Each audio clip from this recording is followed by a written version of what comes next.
I stopped talking on a Thursday. Not dramatically. Not as a statement. I just stopped. And the remarkable thing, the thing that confirmed everything I'd suspected about my place in the world, was that no one noticed. Not immediately, anyway. It started as an experiment. I was at a dinner party with my husband's colleagues, the kind of gathering where I'd perfected the art of being present without actually being seen. I would smile at the right moments, nod when expected, offer small encouraging sounds that kept conversations flowing without requiring me to contribute anything substantial. That night, I decided to see what would happen if I didn't even do that. If I just sat there, physically present but offering nothing. No naths. No engaging hams. No performance of engagement. The conversation flowed around me like water around a stone. My husband, David, talked about a project at work. His colleague's wife discussed her daughter's college applications. Someone made a joke about politics. Laughter erupted. Plates were passed. Wine was poured. And I said nothing. After 3 hours, we drove home. David talked about the evening. Who had said what, which colleague was angling for a promotion. How the host's remodel had turned out nice but overpriced. I didn't respond. I just looked out the window, watching streetlights blur past. "You're quiet," he said at one point. I didn't answer. He glanced at me, then back at the road. Tired. I could have spoken then. Could have explained what I was doing, what I was discovering. But I didn't. I just let the silence stretch between us until he filled it himself, moving on to another topic that didn't require my participation.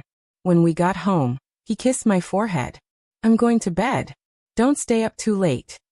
I stood in our kitchen for a long time after he went upstairs, listening to the house settle around me. And I realized something that should have devastated me but instead felt oddly validating. I could disappear entirely, and the only thing that would change is that there would be one fewer body taking up space. The next morning, I continued the experiment. David came down for breakfast, and I was already at the table with coffee. He poured his own cup, checked his phone, grabbed a bagel. "Big day today," he said. "The presentation I've been working on. Wish me luck." I looked at him but said nothing.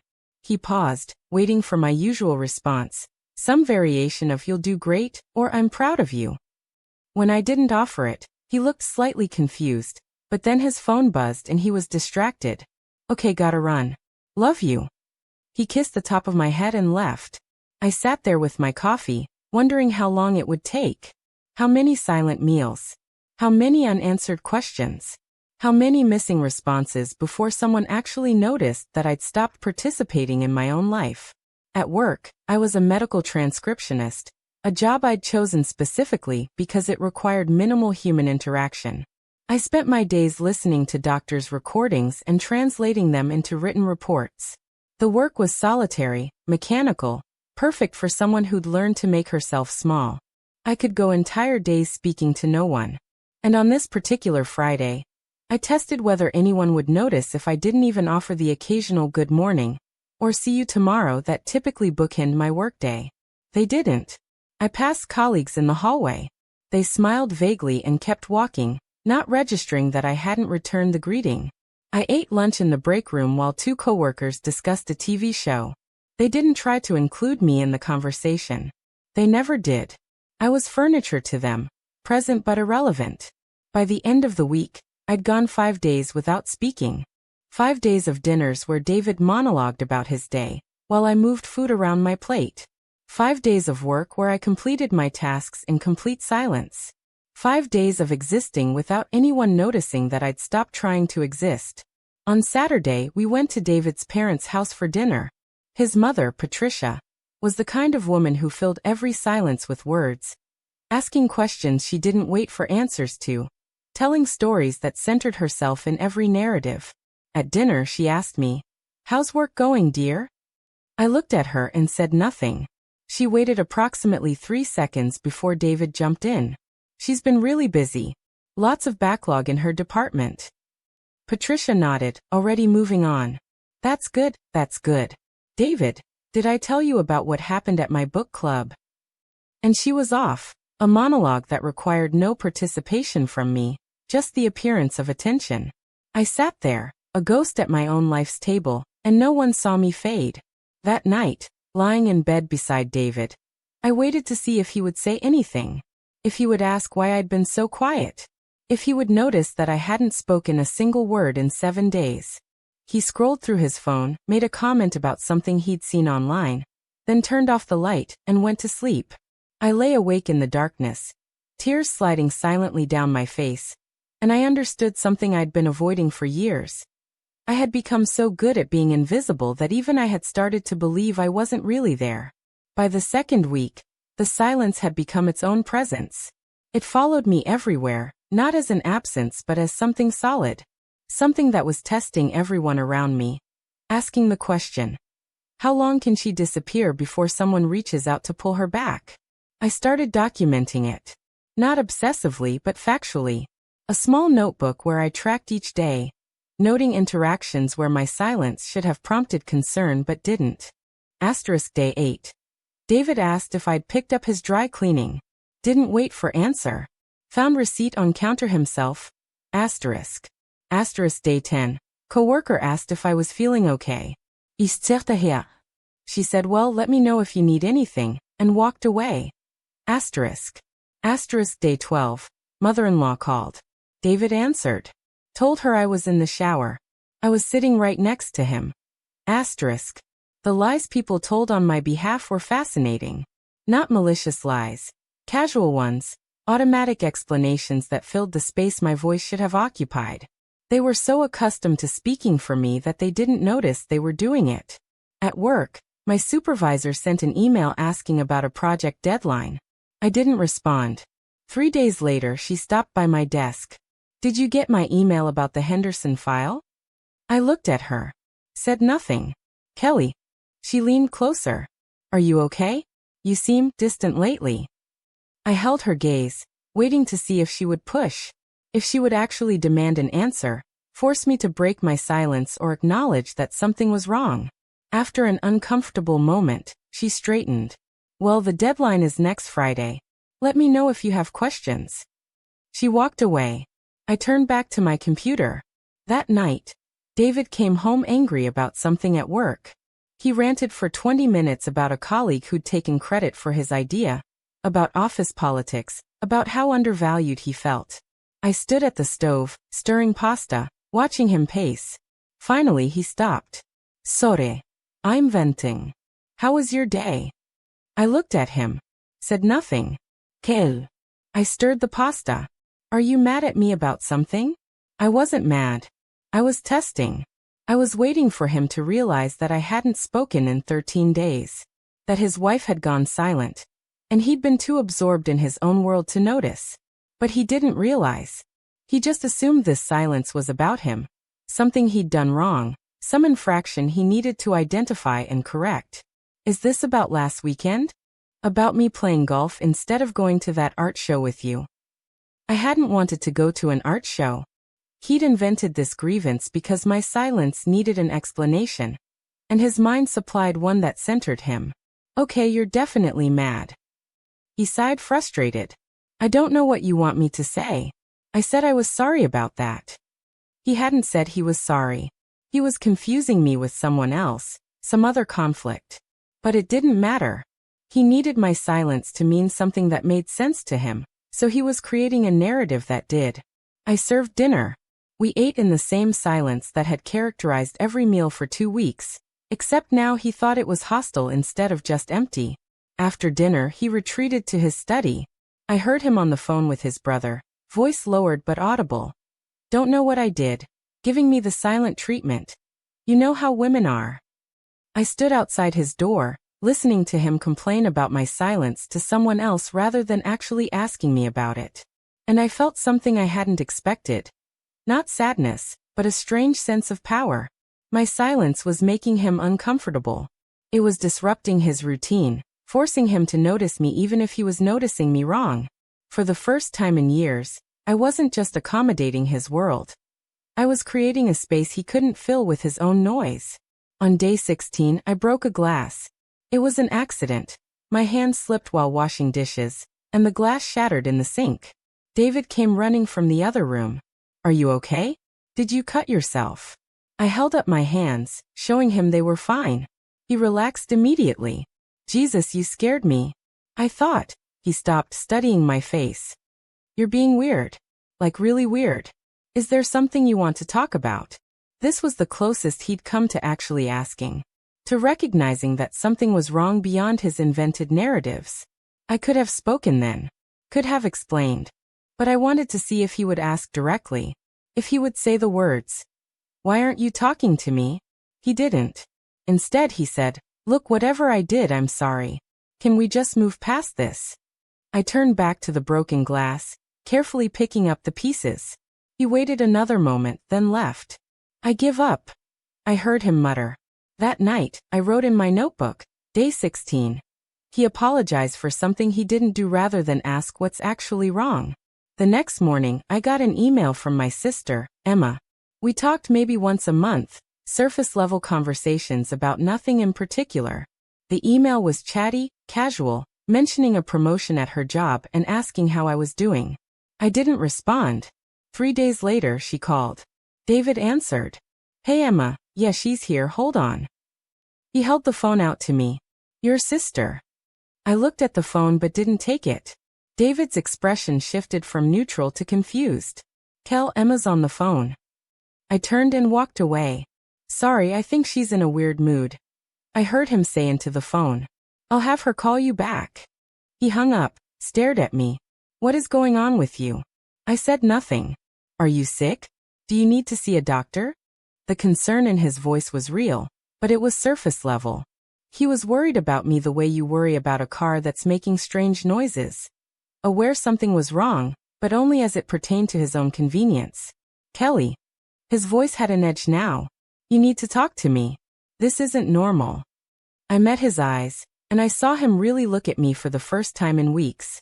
Really see the silence not as a mood or a phase, but as something deliberate. Something that meant something. How long has it been? He asked quietly. Since you spoke. I held up my notebook, showed him the page dated 3 weeks ago. His face went pale. 3 weeks? You haven't said a word in 3 weeks, and I didn't notice. I closed the notebook. Jesus Christ. He sat down heavily. What does that say about me? About us? Everything, I thought. It says everything. David's realization lasted approximately 48 hours. For 2 days he was attentive, concerned, constantly asking if I needed anything, suggesting therapy, trying to draw me out of my silence. But when I didn't respond, didn't break, didn't give him the resolution he needed, his concern curdled into frustration. I can't help you if you won't talk to me, he said on day 23. I'm trying here, Kelly. But you have to meet me halfway. Meet him halfway. As if I hadn't spent years meeting him more than halfway.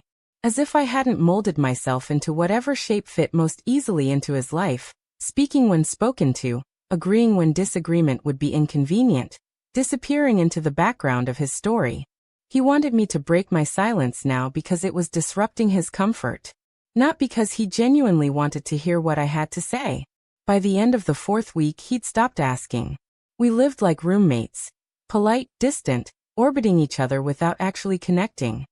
He'd tell me about his day, and I'd listen. And he'd pretend my silence was a choice I was making to punish him rather than a truth I was revealing about our relationship. At work, my supervisor called me into her office. Kelly, I need to address something. Your productivity has been fine, but several people have mentioned that you've been uncommunicative. I understand you're going through something personal, but we need basic workplace communication. I sat across from her waiting. I'm not trying to pry into your private life, but if there's something affecting your ability to do your job, medical, personal, whatever, you need to let us know. We can make accommodations if necessary. She was being kind. Professional but kind. And I almost broke then. Almost spoke. But I realized that even here, in this office, my silence was only a problem because it inconvenienced other people. No one was asking if I was okay. They were asking if I could continue performing my function. I pulled out my phone, typed a message, and showed it to her. Asterisk, I'm going through something. It doesn't affect my work quality. I just need time. Asterisk. She read it, nodded slowly. Okay. But if you need to take some personal time. I shook my head. All right. But Kelly, I do think you should consider talking to someone. A professional. This kind of withdrawal, it worries me. I typed another message. Thank you for your concern. She let me go, but I could feel her watching me as I walked back to my desk.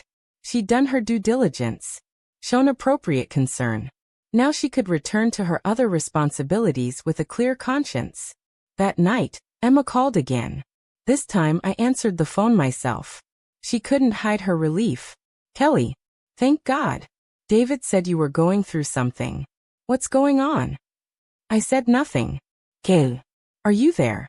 I breathed into the phone so she'd know I was present. Okay, this is weird. Can you not talk? Are you hurt? Should I call someone? I hung up. She called back immediately. I let it ring. She texted. Asterisk if you're in danger, send me anything. A single letter. Please. Asterisk. I texted back. Asterisk I'm fine. I'm just done talking to people who don't actually listen. Asterisk. 3 dots appeared, disappeared, appeared again. Finally. What does that mean? I didn't respond.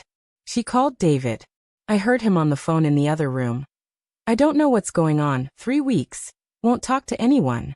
I've tried everything. Maybe she's having a breakdown. A breakdown. That's what they called it when a woman stopped performing her expected role.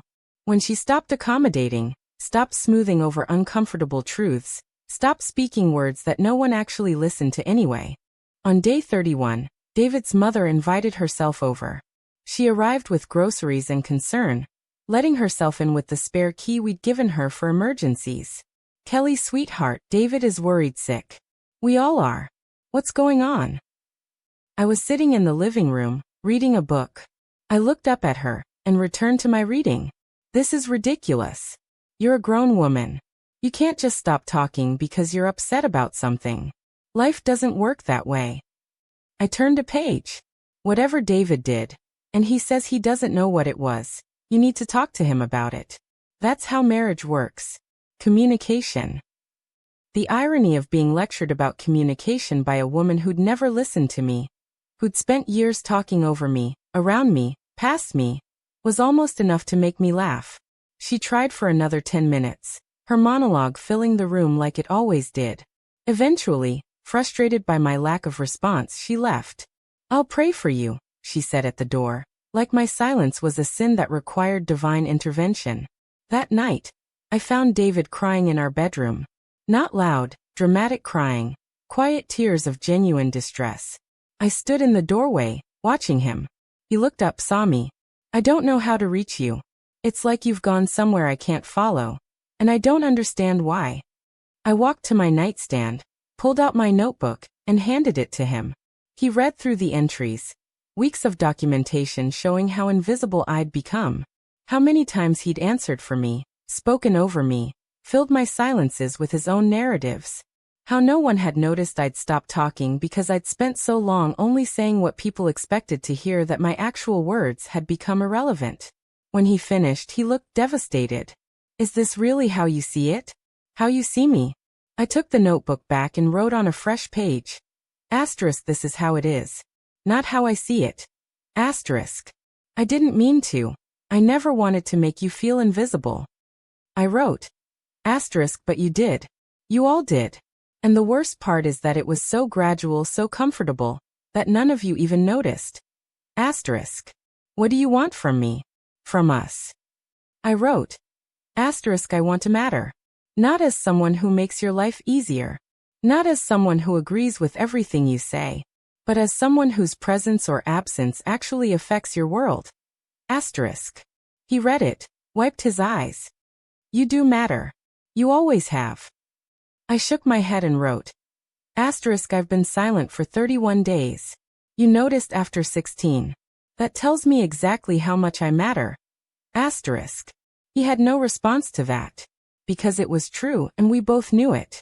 David wanted to fix it immediately. That's who he was, a problem solver. Someone who believed every issue had a solution if you just applied enough energy and good intentions. He suggested therapy, date nights, communication exercises, a weekend away from everything. I wrote. Asterisk, you're trying to fix a symptom. The problem is much deeper. Asterisk. Then help me understand the problem. I wrote. Asterisk, the problem is that I've spent 12 years making myself small enough to fit comfortably in your life. And you like me that way. We both know it. Asterisk.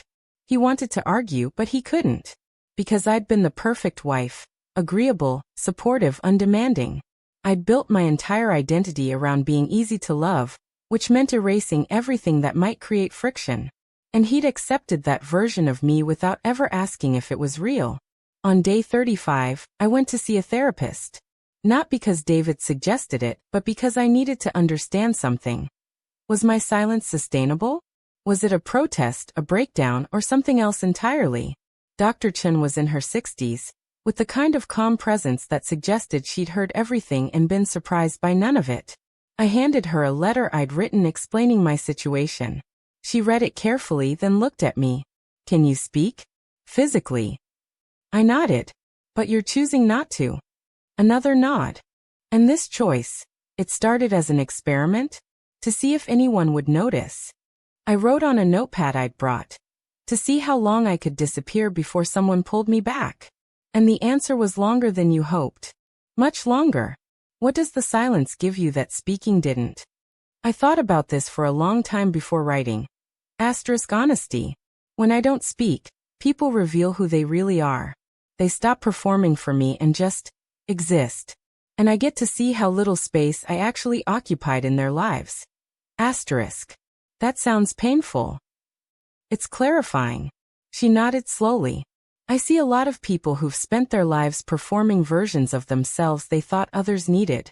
The silence. It's you refusing to perform anymore. But I wonder if you realize that silence is also a performance. A different kind, but still a choice about what you show the world. I hadn't considered that. The question isn't whether you start talking again, she continued. It's what you're going to do with what you've learned. Because you can't unknow this.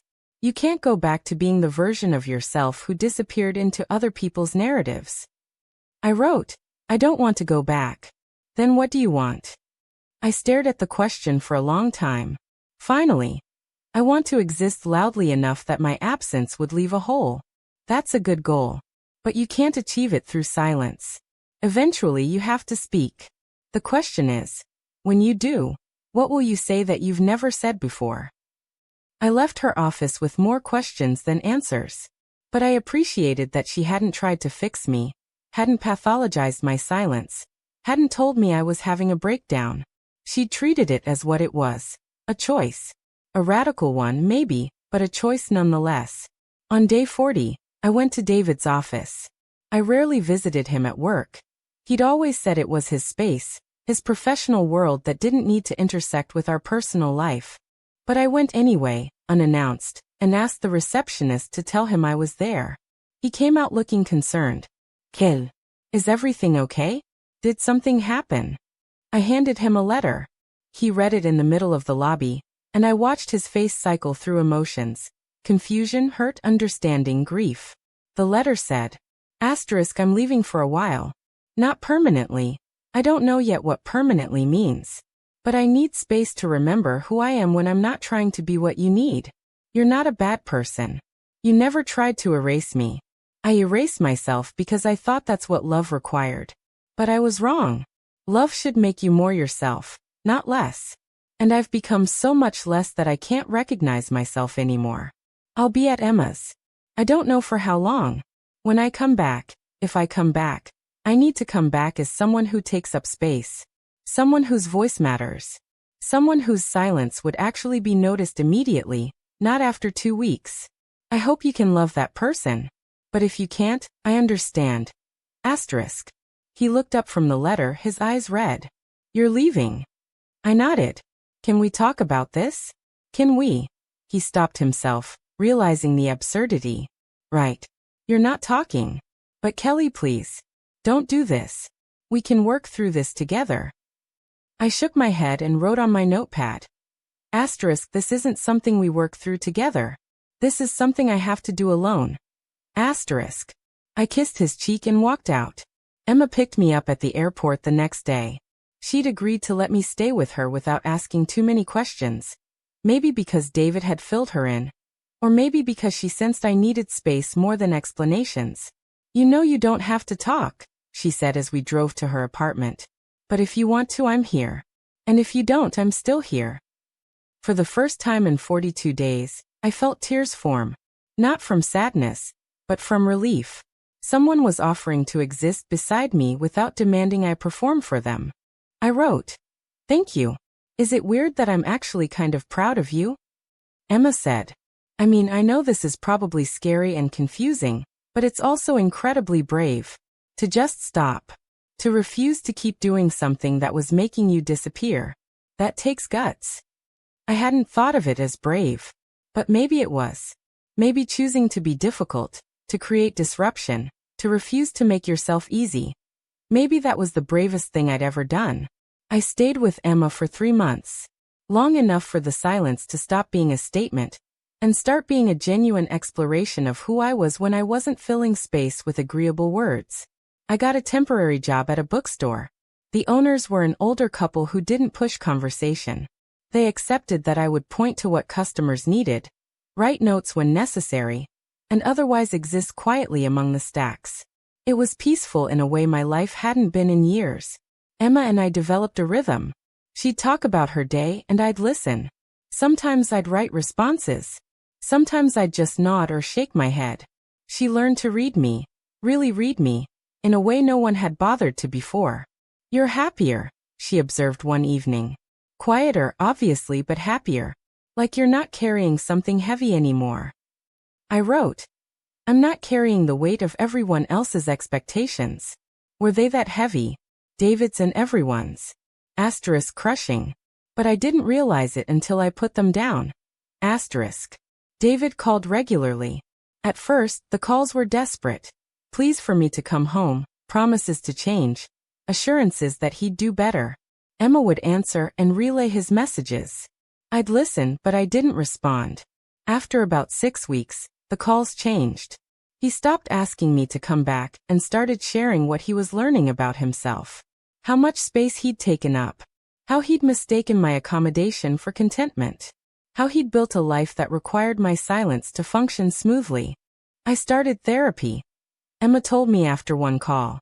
He says he's trying to understand how he contributed to all of this. He sounds different. Sadder maybe, but more aware. I nodded. That was good. Growth required discomfort. On day 79 of my silence, I woke up and realized something. I wasn't silent anymore because I was making a point. I was silent because I'd forgotten why I'd ever needed to speak. I wrote about this in my journal. Asterisk silence has become comfortable. Easier than the messy work of figuring out what I actually want to say. I started this to prove that my voice didn't matter. But I think I've proven something else. That I've been using my voice wrong all along. Not wrong for other people, but wrong for me. I've spent 12 years speaking words that served everyone else's needs. And now I don't know what words serve mine. Asterisk. Dr. Chen, I'd started seeing her via video calls. Asked me a question in our next session. "Do you think you'll ever speak again?" I wrote. Asterisk, I don't know. I'm afraid that when I do, I'll fall back into old patterns. That I'll say yes when I mean no. That I'll agree to keep the peace. That I'll disappear again. Asterisk. That's a valid fear. But silence isn't protection. It's just a different kind of disappearing. You've gone from invisible because you were too agreeable to invisible, because you're refusing to engage. Either way, people can't see you. I hadn't thought of it that way. What if, she continued, you thought of speaking as a skill you're relearning? Not speaking the way you used to, automatic, accommodating, performative. But speaking deliberately. Choosing each word. Saying only what's true. Being willing to create discomfort if that's what honesty requires. I wrote. That sounds exhausting. It is. But so is silence. You've just become accustomed to this particular exhaustion. She was right. I'd traded one performance for another. That night, Emma came home from work and found me crying silently on her couch. Hey, what's wrong? She sat beside me, concerned. I wrote. I don't know who I am if I'm not making myself small for someone else. Then maybe you get to figure that out. Most people spend their whole lives trying to answer that question. Asterisk, but everyone else is doing it while talking, while connected to other people. I'm doing it in a void. Asterisk. You're not in a void. You're here. I see you. Dr. Chen sees you. David, in his fumbling way, is trying to see you. You've never been invisible, Kelly. You've just been translucent. See-through enough that people look past you to what they need from you. But that's not the same as not existing. I leaned into her shoulder, and she held me while I cried. On day 93, I spoke. Not to David. Not to Dr. Chen. To Emma. We were making dinner, and she asked me a simple question. Do you want tomatoes in the salad? And I heard my voice, rusty from disuse, say, yes. She dropped the knife. Stared at me. You spoke. Yes, I said again, testing the word. It felt strange in my mouth, but not wrong. Just unfamiliar. How do you feel? I thought about it. I feel like myself. Or at least, like someone who could become herself. If she's careful. Emma smiled. That's good. That's really good. We finished making dinner, and I spoke occasionally, simple statements, nothing profound. But each word felt like a choice rather than an automatic response. That was different. That was progress. I called David that night. He answered on the first ring, breathless. Kelly. Hi, I said. His voice broke. Oh my God. You're talking. I thought. I was so afraid. I needed time, I interrupted. I still need time. But I wanted you to know I'm okay. And I'm working on things. When are you coming home? I don't know yet. Maybe never. Maybe soon. I need to figure out if I can be myself in our marriage, or if the marriage only works when I'm not myself. He was quiet for a long moment. I want you to be yourself. I want to know who that is. I'm not sure I know yet either. But I'm learning. Can I help? You can wait. That's what I need right now. Wait, and work on yourself, and don't pressure me to come back before I'm ready. Okay. I can do that. I love you, Kelly. I know you do. But you love the version of me that was easy to love.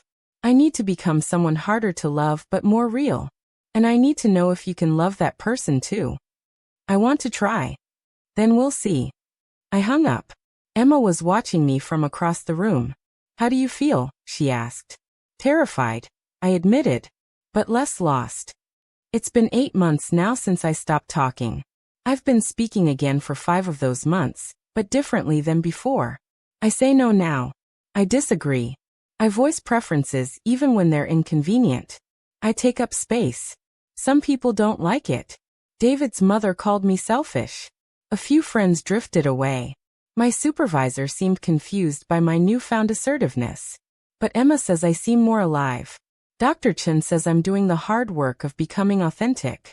And I feel, not happy exactly but present. Here. Visible. I moved back in with David 3 weeks ago. Not because everything was fixed, but because we both wanted to try building something new. He's learning to ask instead of assume. I'm learning to speak instead of accommodate. It's awkward. We argue now, real arguments about real things. He doesn't like it. Neither do I. But it's honest in a way our relationship never was before. I miss how easy things used to be, he admitted last night. I know, I said. But easy isn't the same as good. We were easy because I did all the work of making us easy. That's not fair. It's accurate. Which is different from fair. He thought about this. You're right. And I'm sorry. I'm trying to do better. I know you are. We sat in silence, the comfortable kind this time, not the empty kind. And I realized that this was what I'd been searching for all along. Not the absence of conflict, but the presence of truth. Not agreement, but genuine connection. I stopped talking for 93 days. And no one noticed until I wanted them to. That hurt. But it also taught me something essential. I'd been speaking the wrong words to the wrong people for the wrong reasons my entire life. Now I speak less. But when I do, I mean it. And that makes all the difference.